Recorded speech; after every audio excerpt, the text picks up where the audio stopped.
Salutations à tous bien-aimés dans les Seigneurs. Nous voici encore dans cette nouvelle série de notre émission Amenons l'Évangile plus loin. Nous amenons cette nouvelle série qui est intitulée 5 questions sur les saluts. 5 questions sur les saluts. Nous bénissons Dieu pour cette grâce qu'il nous accorde encore à nous revoir aujourd'hui. La question du salut, c'est une question très importante pour les croyants et pour les non-croyants. C'est une question que même ceux-là qui fréquentent les églises, mais la plupart ne connaissent pas c'est quoi les saluts. Voilà pourquoi nous allons partager dans cette série 5 questions sur les saluts. Voici la première question que nous allons entamer aujourd'hui, c'est celle de savoir le salut c'est quoi? Le salut c'est quoi? Il ne s'agit pas ici de la définition, parce que si c'était pour la définition, on trouverait cette définition dans les dictionnaires, on trouverait la définition sur Internet, on trouverait la définition sur Wikipédia et consorts. Mais ici, il s'agit de comprendre c'est quoi les saluts. Comprendre c'est quoi les saluts.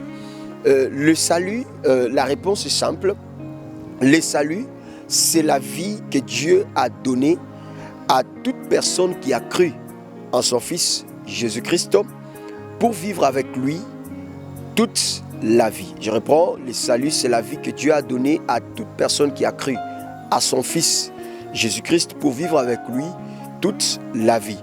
Et que cela, donc cette personne-là, échappe à la colère de Dieu. Voilà les saluts. Les saluts, c'est la vie. C'est une vie que Dieu a donnée à toute personne qui a cru en Jésus-Christ, afin que cette personne qui a cru en Jésus-Christ vive avec Dieu toute sa vie et que cette personne ne puisse pas périr par la colère de Dieu, mais qu'il vive par la grâce, par l'amour de Dieu. Nous prenons le passage que beaucoup de gens connaissent, Jean chapitre 3, le 16e verset.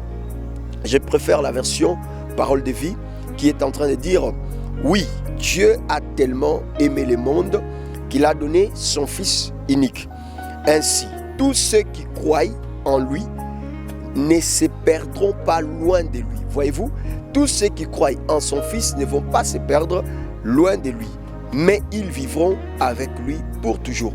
Ça veut dire, bien-aimés dans le Seigneur, lorsque on parle du salut, on parle de la vie que le Seigneur, que Dieu est en train de donner.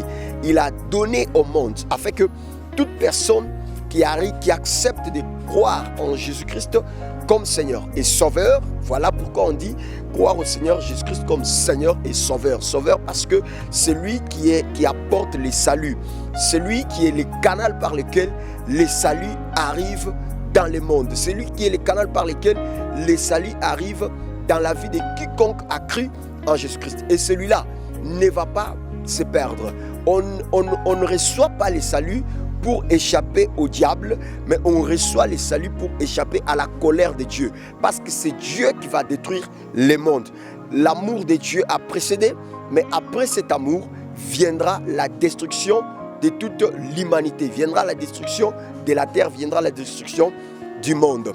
Voilà ce qu'on devait parler aujourd'hui pour vous expliquer, en fait, les saluts, c'est la vie que Dieu donne à l'humanité, que Dieu donne à toute personne qui croit en Jésus-Christ. Toi qui me suis aujourd'hui, as-tu déjà cru en Jésus-Christ? Si tu as déjà cru en Jésus-Christ, c'est-à-dire que le salut est avec toi. Si tu ne l'as pas encore cru, reçois-le aujourd'hui comme Seigneur et Sauveur. Que Dieu vous bénisse. C'était votre émission Amenons l'Évangile plus loin. Abonnez-vous sur notre compte afin que vous puissiez, chaque fois que nous publions, vous soyez toujours informés de nos publications. Que Dieu vous bénisse.